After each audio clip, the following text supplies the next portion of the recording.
सर्वप्रथम सर्वांना श्री स्वामी समर्थ. स्वामी महाराजांच्या कृपेने तुमच्या सर्व चांगल्या इच्छा पूर्ण होत ही स्वामींचरणी प्रार्थना करते आणि आजच्या व्हिडिओला सुरुवात करते. शारदीय नवरात्रीत कन्या पूजनाचे खूप महत्त्व आहे. आई भगवतीची आपल्यावर भरभरून कृपा होते आणि तुमची प्रत्येक इच्छा पूर्ण करणारं म्हणजे ते कन्या पूजन असतं. तुम्ही घटस्थापना केलेली असेल किंवा नसेल, तुम्ही नंदादीप लावलेला असेल किंवा नसेल, तुम्ही सेवा करायला सुरुवात केली असेल किंवा नसेल, पण महिलांनो, अष्टमीला, नवरात्रीच्या अष्टमीला, तुम्ही सप्तमीला तुम्हाला वेळ मिळेल ना, म्हणजे समजा तुमचे पुढं 4 दिवस आहे आणि तुम्हाला आधीच जर कन्यापूजन करून घ्यायचे असेल तर हो, सर्रास तुम्ही करू शकता. सप्तमीपासून नवमीपर्यंत कधी पण आपल्या घरात कन्यापूजन करावे. याचे खूप चांगले हजारो पटीने फळ आपल्याला प्राप्त होत असते. आता कन्यापूजन घरातल्या कर्त्या महिलेनेच करायचं आहे, तर आपल्याला कन्यापूजन शारदीय नवरात्रीत कन्यापूजन अष्टमीला केले किंवा सप्तमीला करा, अष्टमीला करा किंवा नवमीला, या 3 दिवसात आपल्याला कन्यापूजन करायचे असते. तर कन्यापूजन करताना किती कन्यांना बोलवायचे घरी, किती वर्षाच्या बोलवाव्या, काय प्रसादात त्यांना खायला द्यायचे, काय देऊ नये, त्याचबरोबर आपण कन्यांना घरी, आपल्या घरी पूजेला बोलवणार आहोत. जेव्हा त्या जातील त्यांच्या घरी, म्हणजे जेव्हा आपण कन्यांची पाठवणी करू घरी, तेव्हा त्यांना ही एक वस्तू देऊनच त्यांना घरी पाठवणी करायची आहे. यामुळे घर आपलं धनधान्याने भरेल आणि आपल्यावर माता लक्ष्मी अखंड कृपा करेल. आपल्या कुलदेवीची आपल्यावर भरभरून कृपा होईल, घर धनधान्याने भरेल. कन्यापूजनाचे काय महत्त्व आहे, संपूर्ण माहिती आजच्या व्हिडिओमधून जाणून घेणार आहोत, म्हणून व्हिडिओ शेवटपर्यंत बघा. चॅनलवर नवीन असाल तर आपल्या आई अंबेचं नाव घेऊन चॅनलला नक्की सबस्क्राईब करा आणि कमेंटमध्ये तुमच्या कुलस्वामिनीचं नाव लिहायला विसरू नका. तर कन्यापूजन करताना 10 वर्षाच्या खालील मुलींना कन्यापूजनासाठी बोलवावे, त्यावरील मुलींना बोलवू नका. कारण मासिक धर्म आलेल्या मुलींचे पूजन करून काहीही, म्हणजे त्यांना तुम्ही देऊ शकता एखादं फळ. तुमच्या घरी जर आली एखादी मोठी मुलगी, पण तिला खाली हात पाठवू नका. पण जेव्हा आपण सप्तमी, अष्टमी, नवमी या 3 दिवसात जेव्हा कन्यापूजन करतो, त्या कन्यापूजनात आपल्याला 10 वर्षाच्या खालील मुलींना, कन्यांनाच बोलवायचं आहे. तुम्ही 2 वर्षापासून ते 10 वर्षापर्यंतच्या मुलींना तुमच्या घरी कन्यापूजनासाठी बोलवायचं आहे. तुम्ही तुमच्या जवळपास जेवढ्या कन्या रत्न असतील त्यांना बोलवावे. मग तुम्हाला 2 मुली भेटल्या, कन्या भेटल्या, 3, 5, 7, 9 किंवा त्यापेक्षा जास्त कन्या असतील तरीही चालतील. तुम्हाला जेवढ्या कन्यापूजनासाठी मिळतील कन्या, मोठ्या भावभक्तीने या दिवशी कन्यापूजन करायचं आहे. नाहीच मिळाल्या कन्या, तुमच्या घरात तुमची मुलगी असेल लहान, तुम्ही त्यांचे पूजन केले तरीही चालेल. 2 वर्षांच्या कन्यापूजनाने आपण 2 वर्षाची कन्या जर पूजली, सप्तमी, अष्टमी, नवमी, तुम्हाला या 3 दिवसात केव्हा कन्यापूजन जमेल ना, तेव्हा करा. 2 वर्षाखालील किंवा 2 वर्षावरील मुलींचे तुम्ही कन्यांचे पूजन केले तर तुमचे संपूर्ण 7 जन्मांचे दारिद्र्य दूर होते. 3 वर्षांची कन्या त्रिमूर्ती मानली जाते. तिच्या पूजनाने घरात सुख समृद्धी आपल्या घरात नांदत असते. 4 वर्षाची कन्या ही कल्याणी रूपाने मानली जाते आणि आपल्या घरादाराचं, आपल्या संसाराचं, आपल्या लेकरा बाळांचं कल्याण होतं. म्हणून 4 वर्षाच्या मुलीला, कन्येला पूजलं खूप महत्त्वाचं आहे. 5 वर्षाची कन्या ही रोहिणी स्वरूप मानली जाते, आपल्या घरात सुख आरोग्य लाभतं. 6 वर्षाची कन्या कालिका स्वरूप मानली जाते, आपल्या घरात राजयोग येतो आणि आपल्यावर जी शत्रू पीडा असते ती कायमची नष्ट होते. 7 वर्षाची कन्या पूजनाने आपल्याला ऐश्वर्य प्रदान होते, घरात धनधान्याने आपलं घर भरलेलं राहतं. 8 वर्षाच्या कन्या पूजनाने विजयाची, यशाची प्राप्ती होते. म्हणजे 8 वर्षाच्या मुलीला जर तुम्ही पूजलं या नवरात्रीत तर तुम्ही प्रत्येक कामात यशस्वी ठराल. 9 वर्षाच्या कन्यापूजनाने शत्रूपासून रक्षण होतं आणि 9 वर्षाच्या कन्येचे स्वरूप हे दुर्गा देवीचे आहे. 10 वर्षाच्या कन्यापूजनाने आपल्याला सर्व इच्छा पूर्ण होतात. कन्यापूजन करताना कन्यांना आमंत्रण द्यायला जाल त्या आदल्याच दिवशी देऊन द्या. तुम्ही अष्टमीला कन्यापूजन करणार असाल तर तुम्ही सप्तमीला तुम्ही नवमीला कन्यापूजन करणार असाल तर आदल्याच दिवशी असं आमंत्रण द्यायचं आहे. आता समजा तुम्ही सप्तमीला कन्यापूजन करणार असाल 10 सप्टेंबरला, तर तुम्ही आदल्याच दिवशी आमंत्रण द्या. दुर्गाष्टमी अष्टमीला करणार असाल तरी पण आदल्याच दिवशी, म्हणजे ज्या दिवशी ठरवून ठेवा तुम्ही की तुम्हाला या दिवशी कन्यापूजन करायचं आहे, आदल्याच दिवशी संध्याकाळी जा आणि त्या सर्व कन्यांना अगदी आग्रहाने आमंत्रण करा की माझ्या घरी या आणि माझं घर सुखाने भरून द्या. तुमच्या पूजनासाठी मी तुम्हाला बोलवत आहे असं आमंत्रण द्यायचं आहे त्यांना. कन्यापूजनासाठी त्यांच्या घरी जाऊन त्यांना आग्रहाचं आमंत्रण करायचं आहे. त्याचबरोबर कन्यापूजनाबरोबर आपल्याला एका लहान मुलाला सुद्धा घरी जेवणाचे आणि पूजनाचे आमंत्रण द्यायचं आहे. यामुळे एक मुंज आपल्याला कन्यापूजनाबरोबर एक मुंजसुद्धा पूजायचं आहे. यामुळे आपल्याला कन्यापूजनाचे संपूर्ण फळ आपल्याला मिळत असते. म्हणून महिलांनो, तुम्हाला जेवढ्या कन्या मिळतील ना त्याबरोबर एक मुलगासुद्धा पूजायचा आहे. तुमच्या घरात एक कन्या असेल आणि एक मुलगा असेल, तुम्ही ते पण दोघांना, तुम्हाला एक मुलगी आणि मुलगा असेल, ज्या मुलीला मासिक धर्म नसेल येत तर तिला पूजलं आणि तुमच्या मुलाला पूजलं तरीही चालेल. मग तुम्ही म्हणजे तुमच्या घराजवळ जर मुली असतील, कन्या असतील, तर मी म्हणेल अवश्य त्यांना बोलवा आणि कन्यापूजन करा. आणि आता नाहीच मिळाल्या, तुम्ही तुमच्या घरातल्या लेकरांना पूजलं तरीही चालेल. त्याचबरोबर मुली कन्या घरी आल्यानंतर कन्यापूजनासाठी घरी येताच त्यांचे एका ताट किंवा परात घ्यायचे आहे. आपल्याला तामण किंवा परात घ्यायची, त्यात त्यांचे अगदी पाय धुवायचे आहे, स्वच्छ पुसायचे.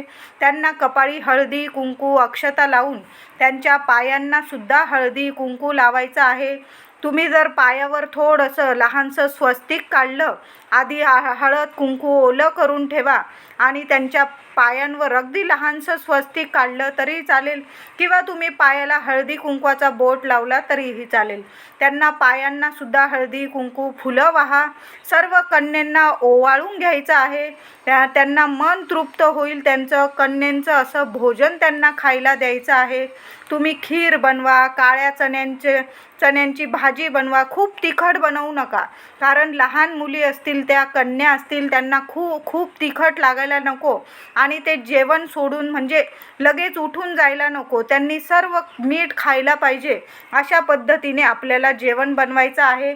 तुम्ही मीठ मिरची टाकू शकता, पण थोडंसं कमी तिखट बनवा, म्हणजे आपले लेकरांसारखे त्या कन्या असतील, त्यांनी नीट जेवण खाल्लं पाहिजे. कन्या म्हणजे साक्षात आपली कुलदेवी आपण पूजणार आहोत. कन्यांच्या रूपात या नवरात्रीत आपण 9 देवींची 9 रूपांची पूजा करत असतो आणि कन्यापूजनात आपण 9 रूप देवी आईचे जेवण घालणार असतो, तिची पूजा करणार असतो. म्हणून या कन्यांना नीट खायला मिळेल अशा पद्धतीने आपल्याला त्या सर्व काही आनंदाने खातील, तृप्त होतील अशा पद्धतीने आपल्याला जेवणसुद्धा तयार करायचं आहे. शिरापुरी बनवा, चण्याचा प्रसाद बनवा, किंवा तुम्ही वरण भात भाजी पोळी, तुम्हाला जे काही ठिकाणी तर पूर्णावरणाचा नैवेद्य करून त्या कन्यांना जेवू घातलं जातं. नवरात्रीत माता दुर्गाच्या 9 रूपांची पूजा केली जाते. माता संतोषी त्यांचं एक रूप आहे त्यातीलच. म्हणून नवमीला नवरात्रीत कन्यांना प्रसादात शिरा पुरी काळे चणे अवश्य द्यावे. त्यात आंबट वस्तू जास्त टाकू नका. त्याचबरोबर आपल्याला कन्यापूजन करताना गोडधोड बनवूनच कन्यांना खाऊ घालायचं आहे. काहीही बनवा तुम्ही, शिरा खीर काहीही बनवा, पण काळ्या चण्यांच्या, ब्राऊन कलरच्या, चॉकलेटी चण्यांच्या प्रसादाला खूप महत्त्व आहे. काळ्या चण्यांचा प्रसाद अवश्य बनवायचा आहे. त्याचबरोबर तुम्हाला मुलाला सुद्धा, त्या कन्यांना तुम्ही पूजणार आहात कन्यांना, त्याचबरोबर एका मुलाला सुद्धा पूजायचं आहे. त्याचे सुद्धा पाय धुवायचे आहे, हळदी कुंकवाचा बोट लावा त्याला सुद्धा एखादं फळ खायला प्यायला द्यायचं आहे. त्याला सुद्धा एखादी भेट वस्तू, म्हणजे मुलगा असेल तर त्याला काहीतरी वही पेन पेन्सिल, म्हणजे त्याच्या आवडीची एखादी वस्तू त्याला सुद्धा द्यायची आहे. मिठाई मुलींच्या आवडीची त्यांना द्यायची आहे. तुम्ही एखादी मिठाई आणून मुलींना खाऊ घातली कन्यांना तरीही चालेल. त्याचबरोबर कन्यांना प्रथम खायला द्यायचं आहे. जेवणात आंबट चिंबट देऊ नका. कांदा लसूण विरहित जेवण आपल्याला करायचं आहे. कन्यांना जर त्यांची आई आजी माता संतोषी पूजा करत असेल, त्यांच्या घरात त्या कन्यांना आपण आपल्या घरी बोलवणार. त्यांच्या घरात जर त्यांची आई आजी माता संतोषीची पूजन करत असेल, तर त्यांची घरातील देवी असेल तर त्यांना आंबट चिंबट असे पदार्थ देऊ नका. तुम्ही जेवण बनवतानाच महिलांनो त्यात आंबट टमाटा किंवा लोणचं वगैरे त्यांच्या जेवणात वाढू नका. म्हणजे आंबट वस्तू आपल्याला पदार्थात न घालता ते पदार्थ बनवायचे आहे. काळे चणे पण बनवाल तर नुसती साधीशी फोडणी द्या, त्या काळ्या चण्यांना शिजवून घ्या आणि त्याचा प्रसाद तुम्ही दिला तरीही चालेल. खीर शिरा अगदी छान लुसलुशीत बनवा, कन्या अगदी आनंदाने खातील. कन्या पूजन करताना यामुळे म्हणजे तुम्ही जर आंबट चिंबट दिलं नाही त्यांना तर तुम्हाला कुठलाही दोष लागणार नाही आणि आनंदाने कन्या तुम्हाला भरभरून आशीर्वाद देतील. नवरात्रीत कन्या पूजनाला खूप महत्त्व आहे. तुम्ही कुठली सेवा नाही केली तरी पण कन्या पूजन अवश्य करा. महिलांनो, संपूर्ण नवरात्रीचं तुम्हाला फळ मिळणार आहे. कुळदेवी आपली खूप प्रसन्न होते. तुम्ही 1 कन्या पूजन करा किंवा 9 कन्या पूजन करा. नवरात्रीत कन्या पूजन केल्याने सुख समृद्धी धन ऐश्वर्याची प्राप्ती होते आणि मोक्षाची प्राप्ती होते. कन्या पूजन झाल्यानंतर कन्यांना भेट वस्तू द्यायची आहे. आपल्याला अलंकाराच्या वस्तू द्या, रुमाल भेट द्या किंवा तुम्ही टिकली बांगडी मुलींना जे आवडतं पर्स वगैरे मुलींच्या आवडीचं कन्यांच्या आवडीची त्यांना भेट वस्तू द्यायची आहे. तुमची जर म्हणजे तुम्हाला खिशाला परवडत असेल तर मुलींना एखादा फ्रॉक म्हणजे तुमच्या याच्याने तुम्हाला जी भेटवस्तू द्यायची आहे ती भेटवस्तू आपण कन्यांना देऊ शकतो. त्या टिकली बांगडी एखादं तुम्ही भांडं वाटी ग्लास वगैरे मुलं म्हणजे ज्यात रोज जेवण करतील अशी ताटली वगैरे तुम्ही भेट दिली तरीही चालेल. ताटली वाटी किंवा त्या एखादा ज्यात दूध वगैरे पितात कन्या छोट्या मुली तो एखादा बाऊल वगैरे तुम्ही देऊ शकतात. म्हणजे तुम्हाला ज्या वस्तू द्यायच्या ना आणि त्या 6 शृंगाराच्या वस्तू दिल्या तर अतिशय शुभ ठरतात. टिकली बांगडी नथ नेल पेंट लिपस्टिक वगैरे म्हणजे ज्यामुळे कन्या खुश होतील प्रसन्न होतील अशा वस्तू आपल्याला द्यायच्या आहे. त्याचबरोबर ज्या मुलाला आपण मुंज म्हणून पूजणार आहोत त्यालासुद्धा एखादी भेट वस्तू द्यायची आहे. मुलींना कन्यांना घरी जाताना दक्षिणा म्हणजे आपण भेट वस्तू तर देणार, त्यात दक्षिणा अवश्य द्यायची आहे. 11 रुपये किंवा 21 रुपये किंवा तुम्हाला जेवढी परवडेल दक्षिणा द्यायला प्रत्येक कन्येला 11, 21, 51 अशा पद्धतीने आपल्याला प्रत्येक कन्येला दक्षिणा द्यायची आहे. आणि 2-2 विड्याची पानंसुद्धा देवी स्वरूप कन्यांना द्यायची आहे. जर मुलांची अभ्यासात कमजोर असतील तुमची मुलं अभ्यासात लक्ष देत नसतील ऐकत नाही अशा आईने नवरात्रीत कन्या पूजनात तुम्ही वही पेन पुस्तक शाळेची बॅग म्हणजे शाळेत शिक्षणासाठी ज्या वस्तू लागतात त्या वस्तू आपल्याला कन्यांना आणि एका मुलाला भेट म्हणून द्यायचे आहे. यामुळे तुमच्या मुलांच्या स्वभावात खूप खरोखर तुम्हाला लगेच फरक दिसून येईल. आपण कन्या पूजन का करतो? आपल्या घरात सुख समृद्धी यावी, घरात धनधान्याची भरभराट राहावी, दुर्गा मातेची लक्ष्मी मातेची आपल्या कुळदेवीची अखंड वास अखंड कृपा आशीर्वाद आपल्या घरात राहण्यासाठी कन्या पूजन करायचं असतं.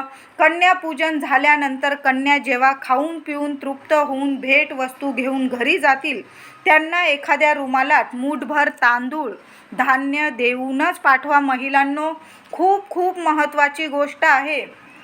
शेवटी आपण जेव्हा कन्या पूजन करू कन्यांना भेट वस्तू द्याल, त्यांना खाऊ पिऊ घालाल, त्यांना एक पानाचा विडासुद्धा द्यायचा आहे.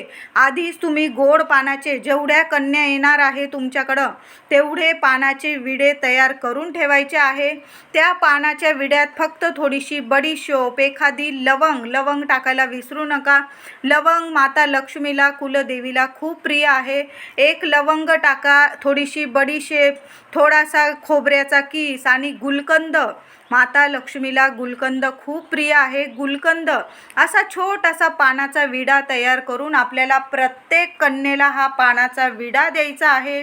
नंतर त्यांना दक्षिणा, भेटवस्तू, सर्व वस्तू द्यायच्या, त्यांचे पाय पडायचे पुन्हा. आणि जेव्हा कन्या खाऊन पिऊन तृप्त होऊन घरी जातील, त्यांना भेटवस्तू वगैरे घेऊन त्यांना एखाद्या रुमालात त्यांना मुठभर तांदूळ तुम्हाला द्यायचे आहे.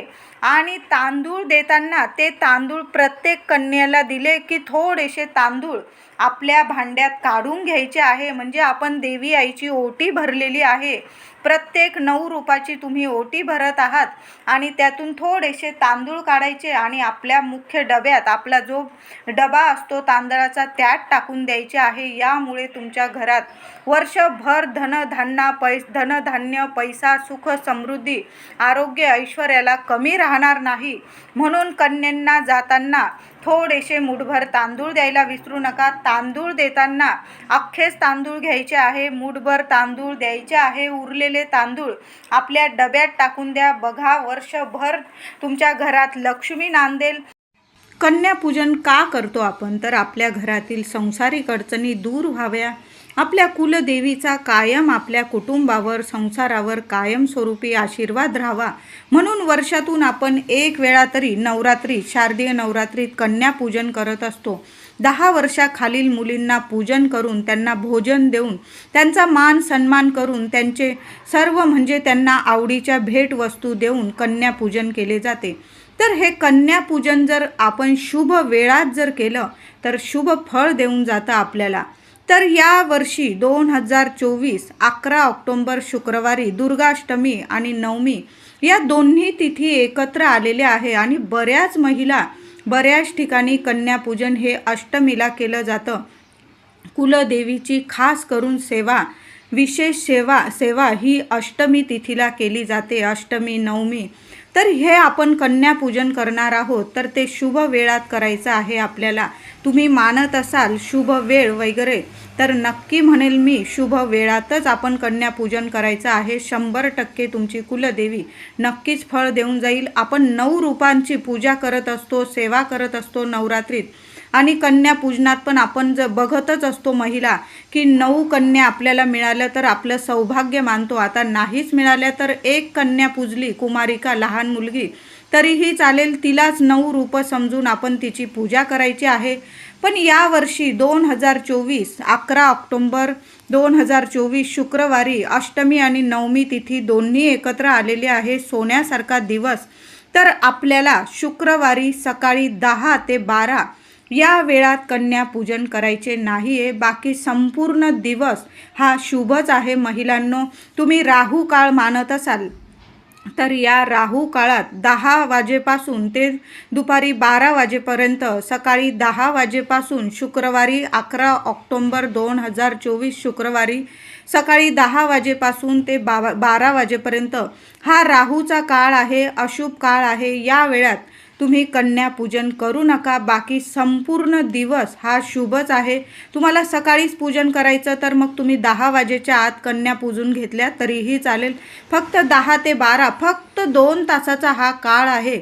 हा काळ जाऊ द्या आणि मग तुम्ही दिवसभरात केव्हाही पूजन करा. कारण आपण कन्यापूजन करणार, त्यांना आपण भोजन घालतो त्या कन्यांना छान गोडधोड. तर भोजन करायला आपल्याला स्वयंपाकाला पण थोडा वेळ लागतोच. मग तुम्ही 12 वाजेपर्यंत स्वयंपाक वगैरे आटोपून घेतला आणि 12 नंतर अगदी 12:05 जरी तुम्ही कन्यापूजनाला सुरुवात केली तरी संपूर्ण दिवस हा अतिशय शुभ आणि सोन्यासारखा दिवस आहे. फक्त हा 10 ते 12 2 तासाचा वेळ काळ जाऊ द्या महिलांनो.